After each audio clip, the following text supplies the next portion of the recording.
Welcome back, everyone, to Game 2 between Team Imagine and Team 8 with a spot in the NALCS on the line. Moving into Game 2 here, both of the teams on the same side. So with that in mind, Apollo, what are the changes you're looking for Imagine to make in order to pick up a win here in Game 2? I think it was pretty obvious that, the Azir pick was really strong, so they're either going to have to first pick it or ban it. That's pretty clear.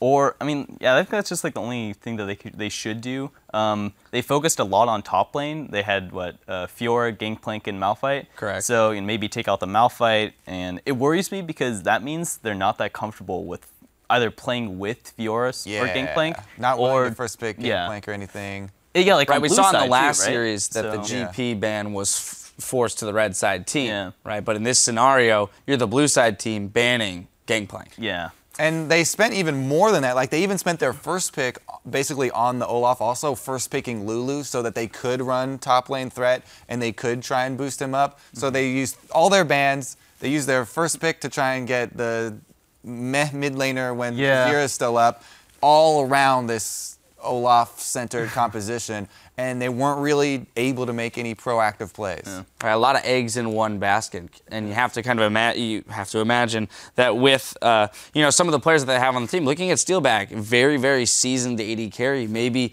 a more consistent team, one that has multiple threats and doesn't rely on one combination of Lulu and Olaf working in order to win a game.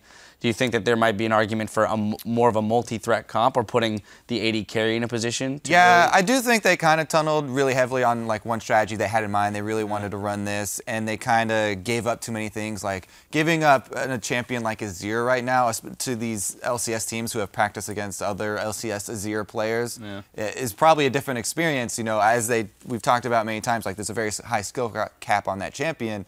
Maybe the reason we're seeing people have lower priorities on him is because they haven't experienced the pinnacle of Azir play. Exactly. You saw, it's not even just Azir too. They gave away Azir Shen, which is really notable a combination together. It's just, you can't really kill the Shen, or you can't kill the Azir as easily because the Shen ulti. So they're gonna, they just have to deal with that some way. I'm willing to bet we'll see some change here going into Champions League. Now, as we send it over to Riv and Zyrene for Game 2, Cali Trolls tells us what this last ride with teammate means to him. The game is actually really important to me, despite the fact that I'm leaving the team whether we win or lose, because I was a founding member for this team, and I really love to keep my achievement going, not just, I play for a year here and I'm done now, but more, I want to keep this, I guess, as a legacy, and when I go back from my career just to look back on esports and what I did, I could look back on teammate and say, I was a founding member on the team. Founding member, and a reason that they would be getting back into the LCS. Already more measured plays than what we saw in the beginning of the split. Really turned out to be some awesome advantages for Team 8 in that last game. Yeah, and he really just wants to leave them in the LCS. I remember last year, before he got the petition signed to actually get that break off from the school, he was talking about that might have been his last game, but all he wanted to do was keep them in the LCS when he left. And if he can do that here today, mission accomplished there for Cali Trolls. And he had his year, and he did what he needed to do, and now he can look back on in the future. Well, they are going to have a tough task ahead of them, as Team Imagine definitely coming off their 10-minute break. A bit flustered, but definitely ready to now take a game of their own here in this best-of-5 series to try and get themselves into the North American LCS. His teammate, we heard Slushy, looking to keep that spot, so he can make his way off. Yeah, just do the same. Cali Trolls, I'm sorry. Yeah. Said Slushy. First pick Azir, please. It's one of those things where I'm like, thank you. The bans, It's what I thought was going to happen last game. Bans stay the same. The picks do not. That's exactly what the analyst desk was just speaking about. There's just too much in between Azir and the next champion if it's left up for it to go anywhere else but the first pick. Yeah, I was expecting this to happen with exactly the same bans. Just test them out, say, okay, we messed up in the order of which we pick ban, or what we pick the Azir first, and this is what they should have done last game, because what ends up happening here is if Team 8 does have a counter for this, is able to pull out a game and a victory over this Azir, then you think, oh no, we have one more game. Instead of if you have done this last time, you would have realized they have a counter to Azir, so you'd ban it earlier in Game 2. Now we're in Game 2, you get it picked up for yourself, We see what ends up happening here. Tristana once again for Nian. I like this. Very self-sufficient, good wave clear, good early game for him.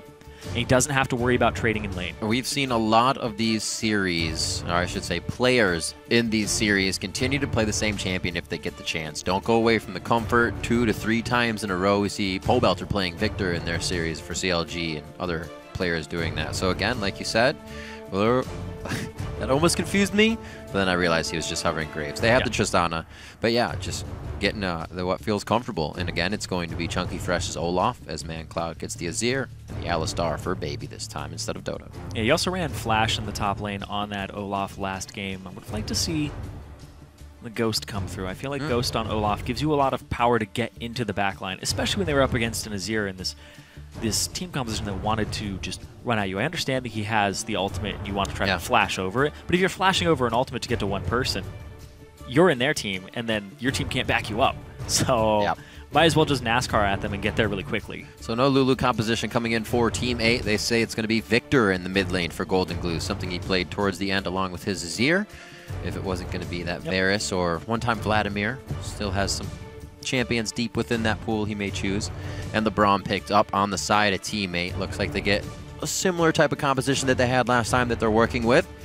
Will Steelback take things into his own hands here? They already have a good damage source coming in. Let's see what he decides. They already have a lot of damage, a lot of threats, a lot of peel. Yeah. So whatever AD carry he takes.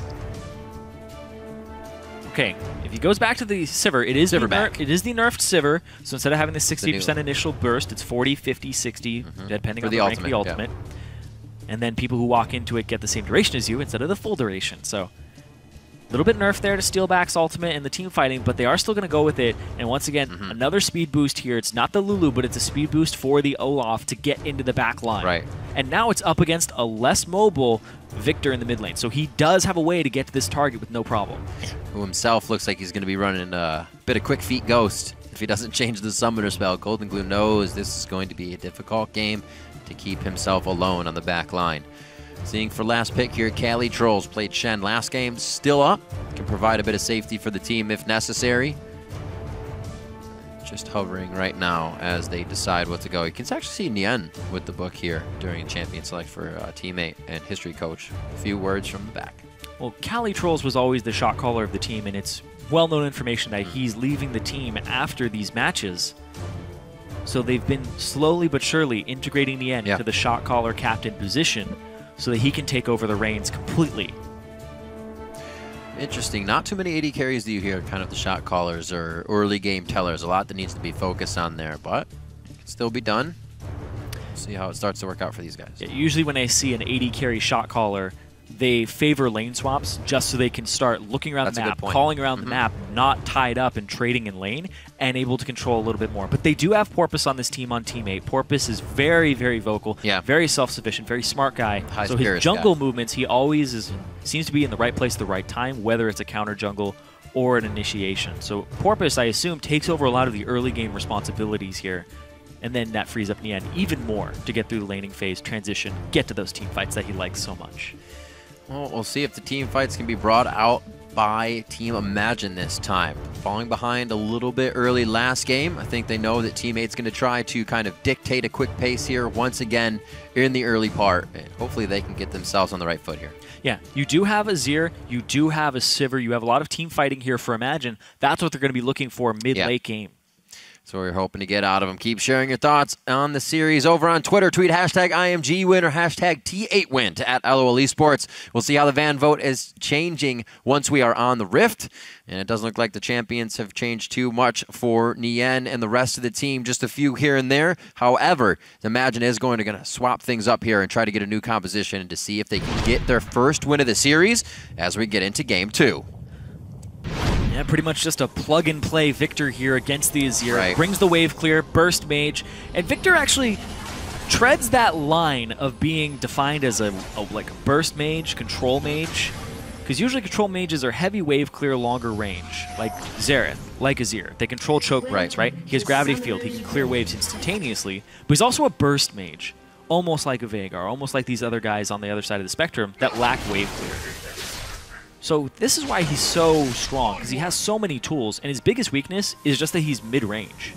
right? There's ways to get to him. He doesn't have a move block that gets him away from fights. Ooh, I like it already. Winning the fights already. Nice dodge on the soldier, staying just out of range, connecting with the lasers. We saw this happen last time as well. Chunky Fresh back and forth, making sure he's got a big pickup on the axe. And again, does the same thing he did last time. Goes ahead, makes sure that his ward can be safely placed. I like it. I just want to see everybody get this aggressive. You almost know nothing's going to happen, but it still spices things up. It gets it going. There's that chance that somebody might mess up and flash into a wall. It's exactly. You never know. Still a little risky too, because Porpoise could have been able to just walk up there, right? Once you go out of the bush, does he come up behind you? Does he fill that void? Is he sitting on the right side? So you always have to be able to take that calculated risk and just think, okay, he placed his ward down here around this time. There's no way he's getting up here. So yeah. Forcing the ward in there, really well done by Chunky Fresh. See what information he gets from it, because it's not actually a very deep ward. He'll see if they go for a Krug start, but he's not going to be able to see the lane swap here, because they're coming in from the middle side of the map here for Nian and Dodo, because they know this is not scouted. Be nice for them. Squeak right in, get themselves a deep ward here, and the vision, or just knowledge. They're going for knowledge this time. They're hoping to find the bottom side, but it looks like Moon and Chunky Fresh are going to start on that strong side of the map. Moon started on the weak side of the map last time in the lane swap. Right. Didn't expect it to be a lane swap right off the bat because they didn't have the deeper wards. I bet she's really happy. Oh yeah, he's very happy that he didn't run into that. Last time it just slowed him down immensely, especially since he gave solo experience to Chunky Fresh and he used his smite on the first camp. Just think about it. Right now, Moon would be, if you kind of flipped it mirrored, down to mid and then down to the bottom lane into the turret. Like, that's what he was doing at this point. And as a jungler, that just feels bad. Now in his jungle still, definitely having a better time. And it looks like they are going to get that help up there for Chunky Fresh already. Nice timing, but it is warded out with that placed ward that Baby. Gotta watch out. All right, sorry, Dodo did get in. 4-on-3 again. They cut him off between the turrets, though. Deja vu. Looks like we're going to get a little replay here. And I don't think they're going to be able to get under the turret. Very, very close to being able to take down Moon. That Gromp board almost paid off for them. We'll see how they get out of this one, though. They got That's two a lot of flashes. resources. They got two flashes for it. Burn Burn and exhaust. That's all they had to do. So they get those 5-minute summoner spells. And they do get the blue once again. And look at this ping as well. They say they're going for blue. No movement, though. Doesn't look like they're going to be able to do much to get it back. Porpoise feels very nice now, and Moon will not be feeling good about this early game. Very quickly, teammate once again put their foot down. Imagine up in gold, as they've been able to do a little bit of CSing in the lanes, but we'll see how this kind of pans out for teammate with the flashes being down. That'll be effective for the next 5 or so minutes. So you think about why this is happening. Ooh. Take a step back. Ooh. Man Cloud getting chunked out. Man Cloud taking a step back as well. Yeah, you take a step back and you think about why is this happening? Why are they being allowed to have 4 people rotate on that side? It's because they're clearing top side of their jungle, and then teammate is going into the left side of the jungle on that quadrant for Imagine, and then they're going through there. Whereas Moon is going from bottom side of the map to the left side, so they kind of meet up at the same part, as opposed to Moon and Chunky Fresh going bottom side to right side of the map, 4-man pushing turrets, and then you just have 4 people on each turret, and then you just trade turrets. Right? You have 3 people push turrets, you have 4 people push turrets, and you just trade them. They're not going for that. Instead, Imagine is saying, we want to meet this. They're going to counter it. Yeah. Try to fight it. But they're losing summoner spells for it, and it's happened multiple times now. It seems like while trying to adapt for it, they're almost not ready in the end. You know it's coming, but the positioning just isn't there. The LCS teams have seen those multiple dives early in the game. The few wards are in place already. But here, it's 2 games in a row that's actually thrown Imagine off. And the second time, they were ready for it. So yeah, it's difficult. Teammate definitely knows how to execute here against teams that are not ready. Yeah, it's almost a very stubborn mindset to try and keep your turret, but you're up against a Tristana, so over time she's going to shove in and eventually get that turret. But this is what I like to see. Moon having early game pressure. We saw last game, no early game pressure. Part of that was the jungle start being interrupted, but also when he showed up to team fights, he was just not effective. His ultimates didn't seem... I almost forgot there was a Gragas in the game. Right. Because his ultimates just seemed non-existent. When they said explosive cask on the desk, we were thinking, where were those in the fights? They almost didn't have time to use them or position. And even right now, Golden Glue is playing super safe. They can't get anything on them with an attempt there. But even when you think of explosive cask, it isn't always a team fight thing. It's also a pick tool. True. Body slam flash into somebody. When you hit level 6, you cask them back into your team without a reaction available to them because they're stunned. Quick 1-2 punch. Boom. We didn't see any of that. Very true. It actually seems like it was almost a priority to only use that Olaf to make a teleport home guard, to get the Olaf in first and see if then the cast can come from that. Yeah. Maybe a few too many things to put in place before trying to get the whole carriage moving. Chunky Fresh taking a bit of damage. Don't walk to the turret. Yeah. Yeah, it's also not the easiest thing in the world, going back to explosive casks, to get one effectively against a Braum. He'll That's shield, a very he'll good stop point. it in front of them. It's going to be even But harder right this now, game. No explosive cask, you know, not level 6 yet. He's going for early game pressure here. Shoved up. I like to see this because the Tristana is always going to push a lane. And here we go for the back. Over eyes, can he get him in the jump? He doesn't have very good place to go on that one. He is going to try to get the flash out. He's alive, no pressure from the mid lane. ManCloud actually to ward down. And a very nice attempt coming from Imagine there, but teammate able to squeak out. Yeah, Moon had no flash there because of the previous dive where he had to blow his in the top lane. Yeah. And that means that Dodo just has to stand in front of him, and he blocks him from getting to Nian. Blue Baby's flash to attempt to make that play as well. So Nian, nice and safe. That would have been really good coming in for Imagine there, because they are still within that 5 minutes of down flashes for both Chunky Fresh and Moon. So to pick something up there instead of lose more would have been huge for them. Unfortunately, they kind of just give a little bit of information to where the jungler is, and they get a flash from Nian. Yeah, and like you were saying, it would have been really good for Imagine. And I personally, from a gameplay perspective, I like to target teams' shot callers. As a jungler, I like to go after the shot caller. Whether it's the enemy jungler, I go invade him, put pressure on him, to try to tilt top laner. Yeah, it's almost like tilting them, but the thing is when you put a shot caller behind, they have to be an even better shot caller to actually assess the game. Because if you feel weak in the game and your teammates are, you know, what if you're even, right? Still in the game, but you're the one who's behind, are you still going to be able to make those aggressive calls because you're trusting more in your team as opposed to your individual skill?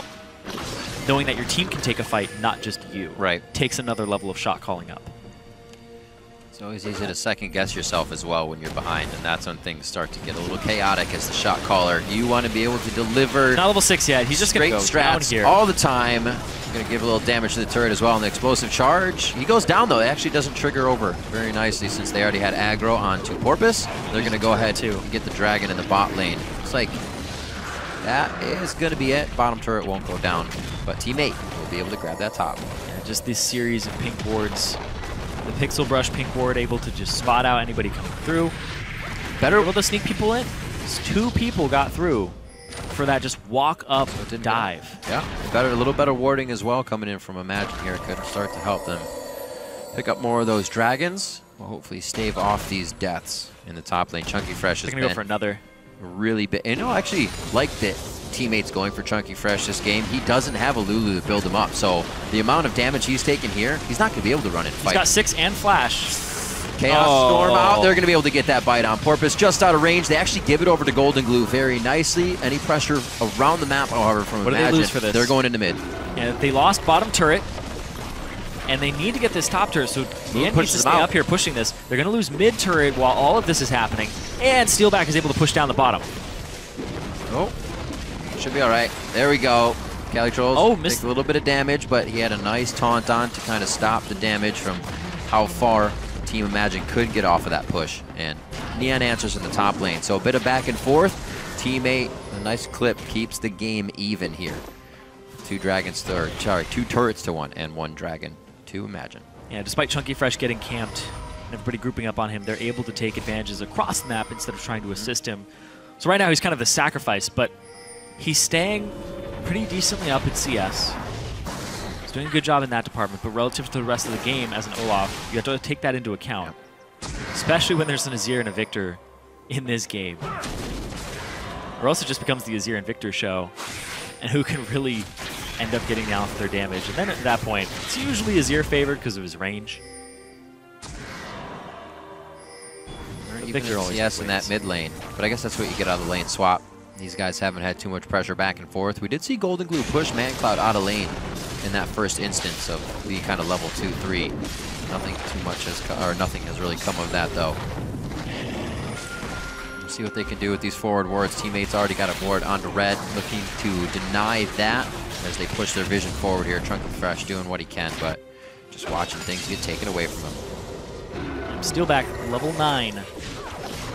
Highest level member in the game at the moment, actually. Oh, there it is. That's the ultimate dive. they were looking for. It's going to be the tank for Baby. He's 6. Ultimate's up if they even need it here, but they hold the resources knowing the damage they're going to be able to do. ManCloud gets pushed out of lane as there was a fight top.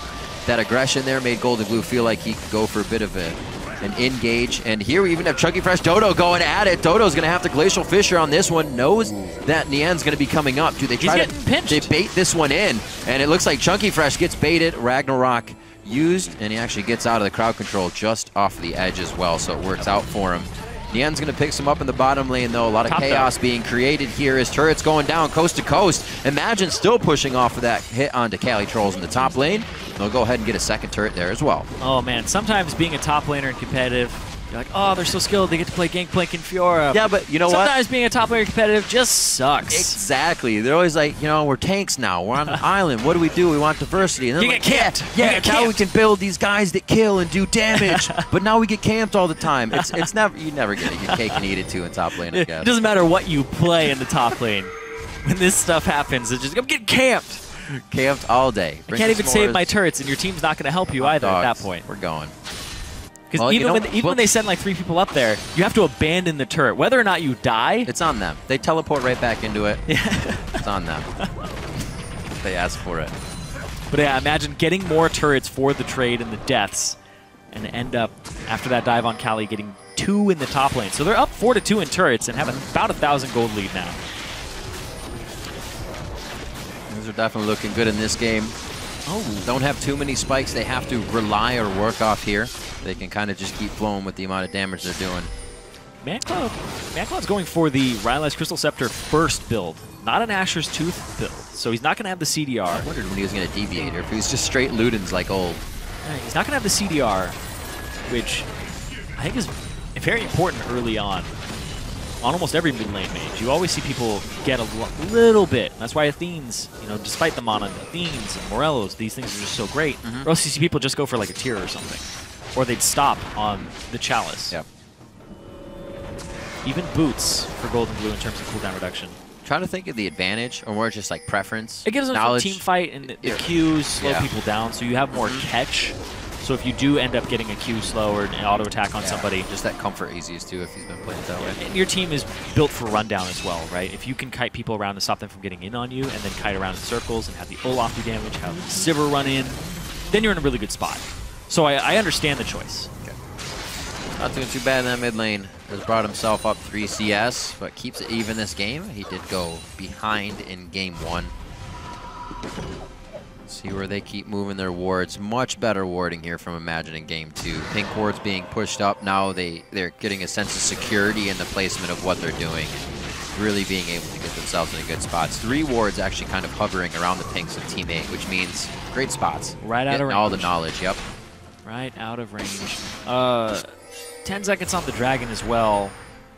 People grouping up for it. You saw Nien back right before this. 80 carries at similar spikes, save for Zerker Greaves. And actually the Cloak of Agility. So it's Zerker Greaves versus Cloak of Agility coming into this. Rylai's just now completed. So ManCloud is an okay spot for team fighting. Both 80 carries are actually... No, not both. Very, very close to that Infinity Edge, but are fighting with Infinity Edge Gold right now. They would love... I want to go back! Don't fight, just 1 second. Yeah, but you have to fight over this dragon. Somebody started it. It was up right at the spawn. Explosive Cask is up on the Haunt as well. Pretty much all Comes the ultimates TP in. necessary.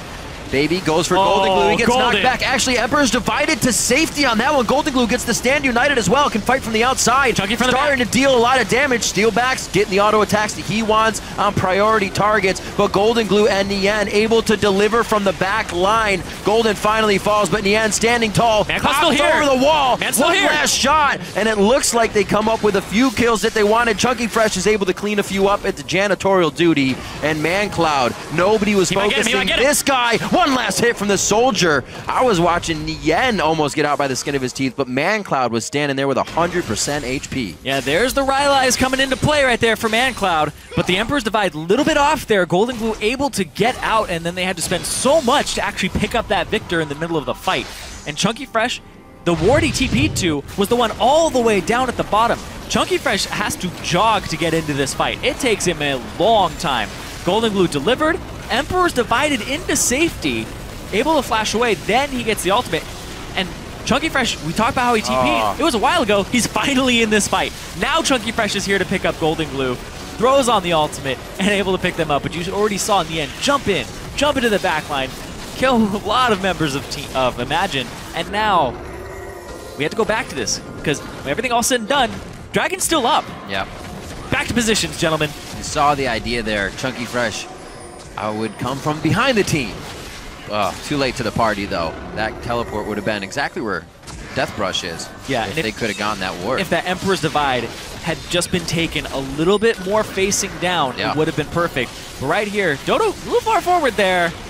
Teammate more than happy to fight. Moon tries to get the body slam smite down. Dodo very, very low. He does go down to an axe over the wall. Chunky Fresh throws Ragnarok on so he can get in and out. Baby's hoping he can do the same. And they do still have a pretty tanky front line to be going in and out. Dragon over to teammate, but they are able to get a few kills on the side of Imagine there. Man, Cloud, a little bit of poke, but I was surprised Moon didn't go for even more of an engage. He had Flash, he had Body Slam, he had Explosive Cask. Could have been a separate there, but his carries, worried a little bit about them. Just back off. One kill, not greedy there for Imagine. At that point, there really is nothing to fight over because the Dragon's gone. Dragon's gone. They have Scuttle, so you have to be very careful about your positioning. A lot of catch potential here on the side of teammate once those fights start. Mid lane, Golden Glue low on, they're both low on mana, but that's a blue buff for ManCloud here. I don't know why he didn't try to take more of that. Maybe just because he can't see what's on the Fog of War on the other side. Simple as that. 4-2 in turrets, just about 5. Well, it's about 1,000 gold lead. I was looking at it wrong for Imagine. They did have this last time. They started to creep up a little bit onto Team 8, but that did not stop Team 8 from engaging fights they had just lost. Oh, we got 3-0'd? Let's take the same fight. And Team 8 was definitely able to adapt very quick. You can expect that again. Yeah, same fight, different time. Different time, different items showing up to that fight. Yeah. So ManCloud's going to go for the Gnasher's Tooth second after the Rylai's, but you saw the Rylai's come up pretty big in that fight. Yeah. Despite it being a 4v5 for a large majority of that fight before Chunky Fresh got in, the cleanup definitely would not have been possible. It's super synergized as well because you have the Sivir, so as they're going slower, you're also still going faster, and it just catapults everybody into a good spot. Exactly. You're able to close that distance more effectively. Baby! Oh, oh, baby, indeed. They got Golden, though. How are they coming out of this one alive? They kind of just surprised Team 8 and come out of the woodwork on that one. Team 8 was expecting only a few members. The body slam hits. That's going to be the boomerang on the way back. Tells you to duck. Did not duck. Porpoise goes down. Steal back again. Following up on kills from Moon here and the rest of the team. They're starting to get some good kills and turrets. Oh, man. You get the stun off, but Cocoons aren't going to stop the momentum of that belly. He's still going to slam into you. Nice pick up there, and that was a great team fight there that just, Baby's coming around the corner. Why is he even there? Yep. Jumps in, nice headbutt pulverize. And Baby is the shot caller of this team for Imagine. This is a fight that he wanted to take, and he took it out a great spike too. Already attack speed in for ManCloud. ManCloud has the slow still, and you saw the catch, and the person that he was able to get, Golden Glue, right off the bat. They're hanging on a ward. Oh yeah, they're hanging on a ward. They want to clear it, and he's like, I got Golden Glue. Everybody come help me. Everybody get in here. They Moon, see that. Flash, body slam flash. There's the cask, spreads everybody out, and there are soldiers on top of it. Perfect play there. And then Moon, another pickup here. This was the early game that Moon needed to have last game to pick up a win, but he's having it this game. Yeah. Hey, we said he was hard on himself. It's better late than never. He does not like making mistakes whatsoever. A good game, he will still have his head in his hands sometimes due to his bad plays in the good game. So this guy definitely wants to be doing better each and every time. Very, very hard on himself, and it's paying off here in game 2. Well, it's paid off in his career as well. Like I talked about, this guy was a diamond player and then a platinum player right before that. Yep. And he's pretty much the dream for the average player. I want to get better. I want to put in the hours. I want to keep motivated. I want to get up there to the LCS, and this is how far it's taken him. Few of those people that'll message you and be like, hey, I'll see you on that stage one day, you know? I'll be in the LCS. And they actually like, good luck, dude. Yeah, then they show up, and it's kind of amazing sometimes how much hard work has to be put in between that just level of solo queue to Challenger and then LCS. There's gigantic gaps there in the caliber of play. Yeah, it usually shows adaptation too. When you're really hard on yourself and you actually continue to get better. Look at this Moon. Caught a little bit out of position. But yeah, when you're really hard on yourself and you take that adaptation and you get better, might see even more improvement throughout the series. Because this is a guy, the first time I saw him, I was not impressed. I believe he was on either 5th or 6th place Challenger team subbing in. It might have been Winter Fox at the time. I think it was. He came in, and his performance was subpar for Challenger. And now he's just getting better and better and better as the split goes on at an alarming rate. Chunky Fresh wants to duel in the end. It's not a duel, and you have a turret. Oh, unfair, bro. Come to the party. That's but though. he drew the Shen, and he was going after Nien. But they're not going to be able to do this turret. No. Or this Baron. He's big. He's like a turret. Basically a turret. So it was a try, though. Imagine that's not something we would have seen from them first game. They are attempting to do more. Talking a little bit about Moon just a bit ago and how the team itself kind of struggled, but they had a lot of changes coming up. A team that was a few members here, a few members there, and finally merged in the end with Odyssey to pretty much have what you have now. And it takes a while for all the players to kind of find their own role if things are changing like that. And I think Imagine has been doing that towards the end of the Challenger Series, finding the style of play they want, being able to execute it. Right now, it's only going to get harder in the end. 5-0-2 this game. Talked a bit about he came in very confident this season and then fell a little bit flat himself. Definitely looking to prove something here as well. Yeah, 100% kill participation for him. Only member on his team to have that accolade in this game. And it looks like it's a Zeke's rush as well for Dodo. Dodo goes Sightstone, Moby Boots, doesn't upgrade to face. No face the mountain here for this Braum. Not spending money on that. It's a waste of gold. Goes immediately towards the Zeke's Harbinger. There's a couple things about Zeke's Harbinger that are actually very interesting on this patch. First off, if you read the 5.17 patch notes, there's one that says Zeke's Harbinger no longer gives 250 extra HP, because it's giving 250 extra HP. So not only does it give you tank stats, but if you look at just Zeke's Harbinger by itself, crit is the most gold per point stat, but I'll talk about that in a second. Yeah, we got know it's not out just yet. Oh, the Dodo stopped the barrel. Wow, yeah, you were talking about the shield being up at the time of explosive cast. That one was just poured out for the homies, doing no damage across the board, but Dodo does got golden fall. glue, though. They got golden. Nien's going to be going down. He can't get himself in a good spot. Porpoise couldn't even peel, and Cali Trolls had already expended all of his resources. Team Imagine completely wipe out Team 8 at the Dragon. Porpoise is forced to run for the hills. Yeah, they were able to get golden glue off on the back line, and then their front line was able to kill Nien simultaneously. No peel for Nien in that, unfortunately. Yeah, the barrel at the start, though, stopped by Dodo's wall, but at the same time, it wasn't anything. You can see the confidence of Imagine on that, though. Sometimes that'll kind of deter your call. You say, oh, wait, we missed a very big initiation. Nothing came. Speaking of deterring your call, though, this is an Elise that wants to get in on it. Is it Baby? Headbutted him back. Porpoise is going down whether he likes it or not. No, I say he was going to go in and just go down valiantly, but a great bump by Baby at a perfect time there. Synergize with the team, they get out with Baron. Second game Baron is now Team Imagine's. This was Team 8's already by game 1. Let's see what Imagine can do with it now. Yep. Early smite there, and then the pickup from Porpoise. So Moon looked a little flustered in that fight, but you can see right there, golden glue, soldiers after him, and then an O-off after Nien. The teleport to the bottom side worked this time. This time it worked. It was exactly in the right spot he needed to be. See where those levels are going. You said Steelback was the highest. He's level 15 right now, and that still stands as the highest level in the game. They'll also hit that 3rd level ultimate. Very nice for them. Did you just steal that? I believe you just stole that. Nicely done. So, two blue buffs over to Team Imagine now, and they are really giving Team 8 a run for their money as they start pressuring them back. The Barons now to push up the waves. Chunky Fresh staying with the team with that TP down, but they are giving a ping to the sideways. They do not want to lose this map pressure on the board here. You see the Zeke's completed for Nien now. Yep. 100% crit coming in for this Tristana when he ends up walking up, or at least very close to it. He's up to 90% when he walks up and has that on. So it takes a little bit longer to stack.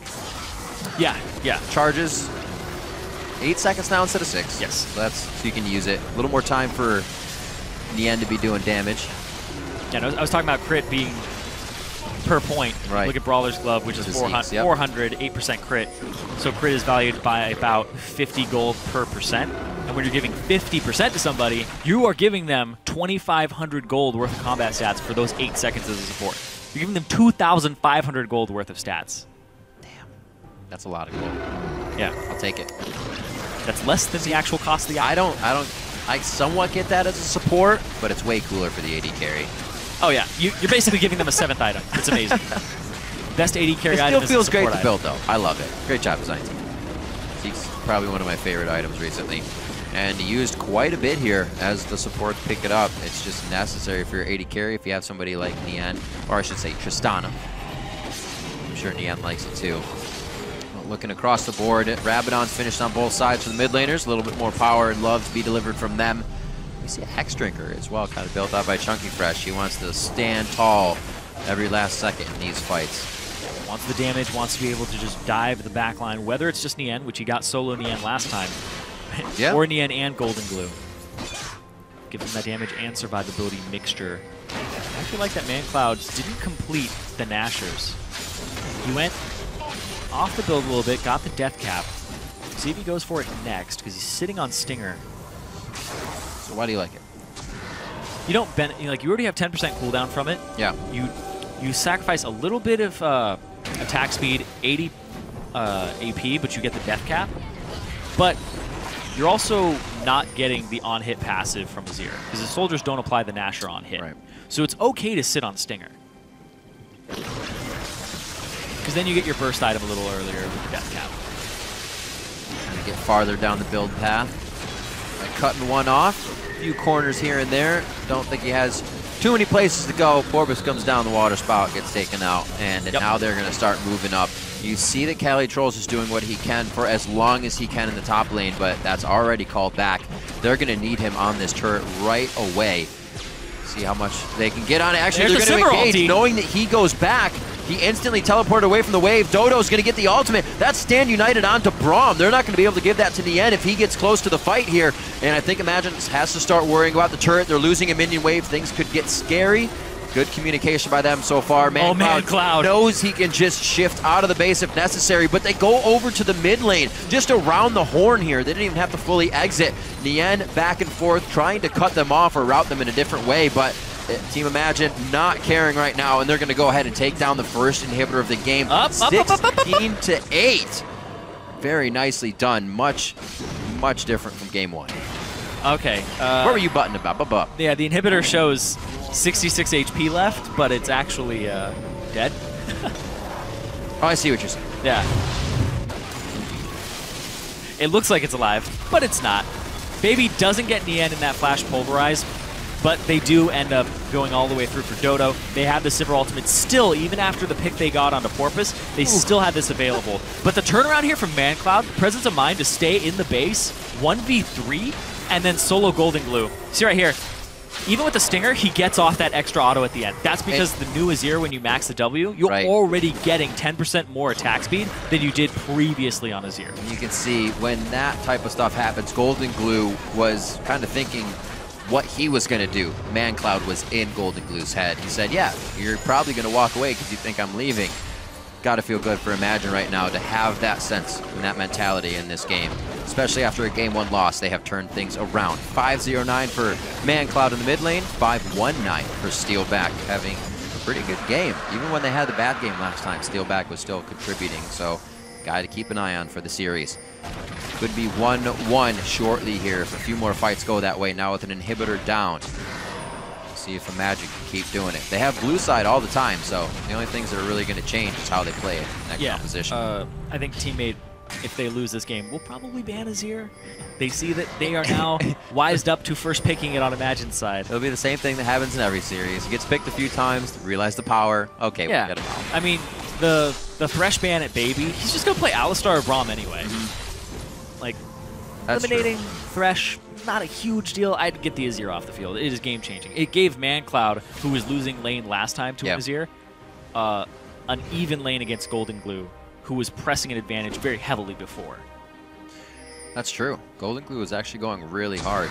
He was trying really hard this game. You saw him poke him out of lane multiple times. ManCloud was sub 100 HP in that lane. I think about twice. Yeah. And then he had to back off. But he still had the CS. He was still even in CS despite that. Jazz hands. Nobody saw what I was doing. I know, but it looked funny to me. Cyrene had jazz hands when he said that. That's hilarious. Right now, we'll see if ManCloud can throw the soldiers so they can start jazz handing a few more DPS over on the side of Team 8. Nian's been feeling the wrath of that. Cali-Trolls has to be called back once again, possibly. He actually stopped his back to keep a push on the lane. He does want to be able to help the team out immediately, though, with max resources. Oh, On a Porpoise, he gets deleted immediately. Dodo actually still wanted to use the ultimate if there was an engagement, and Nien, indeed, I looked up, Nien goes down in the blink of an eye. I didn't even see it. The cast goes out, and he just throws it down in front of Dodo as if he were to slip all over it. But he walked the other way. He didn't want to get his socks wet. Still goes down in the process. 2 left now for teammate, and they're going to go right up the middle of this one, even though it's clear. I think they have time for the Nexus turrets. Irene. Yeah, I think they do, especially since they have an Azir here. They'll get some damage on one. They can back off and do the Baron afterwards. But Golden Glue! Oh. They do so much damage. Taken down, broken down into the components that Glue is made of. He is out. It does not look like Cali Trolls could do much. Porpoise here to offer a few cocoons and volatile spiders, but it looks like we are going to even up the series. Team Imagine coming out with a very powerful game 2 to take down Team 8 in this best of 5. Bringing it back, fixing their pick and ban, taking the Azir first, and you saw at that point in the game, Golden Glue, if anybody was in the 1,000 range of him, they're pretty much dead with the Rylai's slow. Crazy stuff. Smiles on the faces, still pondering, looking at what happened. Steelback checking a few of the stats before they head back. And we have an even Steven game here. Who's going to see who can win the next 2 to get themselves back into the LCS for Team 8, or if Team Imagine can win themselves a spot into the League Championship Series. Did not expect that to be such a comeback from Team Imagine. Definitely showing a lot of strength even after loss, coming into a best of 5. The thing I'm not worried about but interested to see is if the endurance is there as well for them in a series like this. That's true. They did have to play pretty much BO3s. I don't think they've played a BO5 to date. Yeah, they played a BO3 against Renegades in playoffs and Cloud9 Tempest. So they haven't played a best of 5. So see if they actually have all these strategies in them moving forward. Yeah. But I like that they were able to adapt. When I was looking at the previous game, I was thinking Azir was a large part of how that advantage was even made for Team 8 in the first place. Take it away, see what happens. And these teams are actually more evenly matched than I thought they would be. Mid lane just seems to be a clash of heads back and forth. Whoever has what champion, they'll see if they can get an advantage there. Junglers, a little more evenly matched than I thought they would be. I thought Porpoise would have the edge there. But then Chunky and Cali Trolls both seem to not be having the best of days. And that comes down to Steelback and Nien. Steelback's consistent. Nien likes to jump in sometimes in team fights, right? We're not seeing a lot of deaths here from Steelback, but Nien, when he does get fed, he has that tendency to go a little too hard. We did see that, especially kind of not understanding the dragon fight and jumping back to where Chunky Fresh was coming from. Kind of solidified his death in that one. But in the chaos like that, especially when teammate thought they had to lead, those are the kinds of things that happen. But that's what I like. We have a series now coming into the promotion tournament. Can't have it any other way. Now that Team Imagine have tied up the series, let's throw it over to our analyst desk to get their thoughts on the action. Thank you, gentlemen. That's very, very true. We're 1-1 in the series now. Much better by Imagine. We had asked for them to do something about the Azir. They do exactly that. They first pick it this time around. 8-0-10 there for ManCloud. So it worked. And the question is now whether or not Team 8 can find a way to deal with the Azir. I mean, yeah, he did start out a little bit slow, and he built Rylai's first, so he was more defensive in the Dragon fight. It did allow him to, slow down some people and get a couple extra kills there and clean up, though. I think that it was also a really big part that they did bring initiation from somewhere else, so Olaf doesn't have to be the one just running straight forward. Alistar pick up what choose for them. Baby got a bunch of picks. He had a couple of really good combos.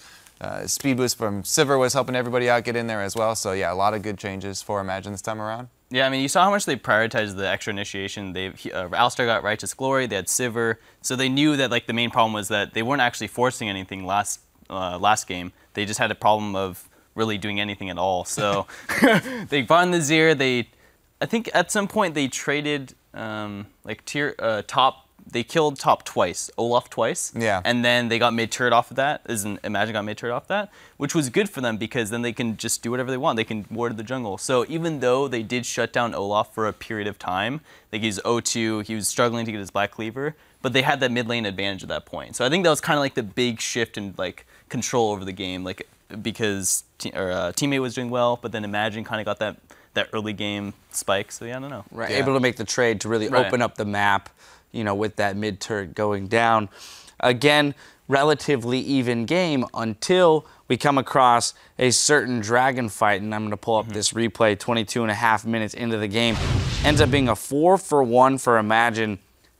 and then a Baron on the back end of this. I'm going to have you take it away, Apollo.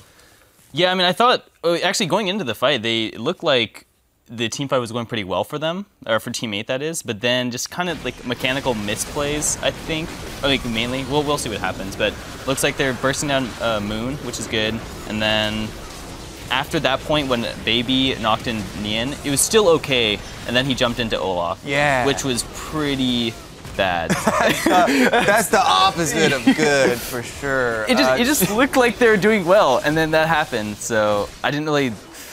It's just like a misplay, I think. Yeah, it's kind of that just knee-jerk reaction where he got headbutted away from this area, and he was like, oh no, I better jump back to that area, but no, that's where their top laner's coming from. Like, he was headbutted right next to Shen, and he should have been, he was like, okay, great. When Chunky came around the top side of Dragon, now I'm with my front line, I'm safe or anything, but the teleport from Olaf, he ends up jumping right on his head and getting annihilated. Maybe, I mean, we were thinking that maybe he didn't have that much vision, so he just didn't, like, maybe he wasn't paying attention almost. But, I mean, which is not a good excuse. Just like maybe just not seeing the Olaf.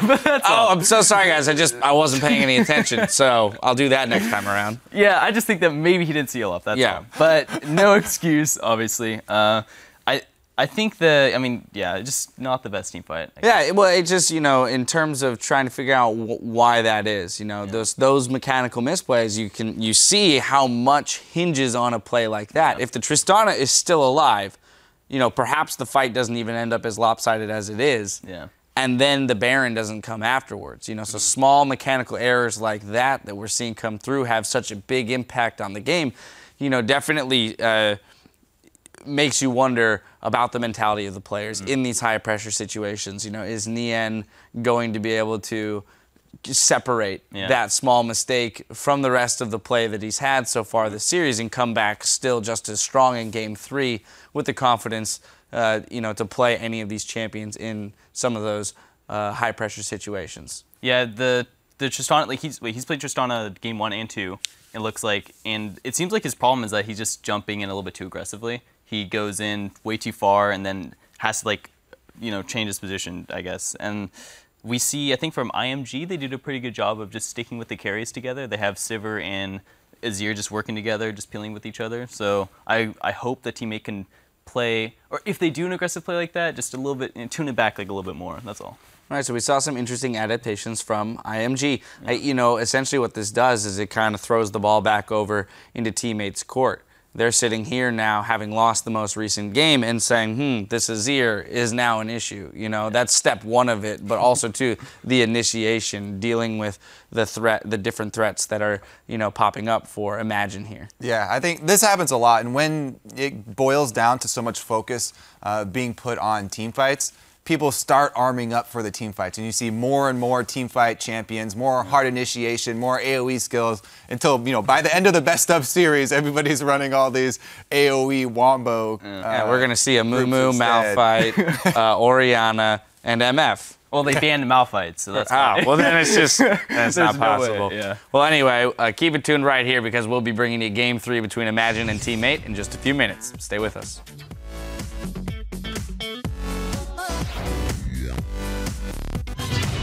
Yeah, so the game we lost is nothing. It's best of 5, so don't worry about the loss. We can just 3-1 them right now. Able to deliver from the back line. Golden finally falls, but Nian standing tall. Pops over the wall. One last shot. I'm flashing. Coming. A lot of damage. Nice. Back. Kill. Go, really. I'm hitting chest. No, go for Elise. You guys go for Elise. Okay, I got her. Go bot tower. Nian's going to be going down. He can't get himself in a good spot. Porpoise couldn't even peel, and Kelly Trolls had already expended all of his resources. Team Imagine coming out with a very powerful Game 2.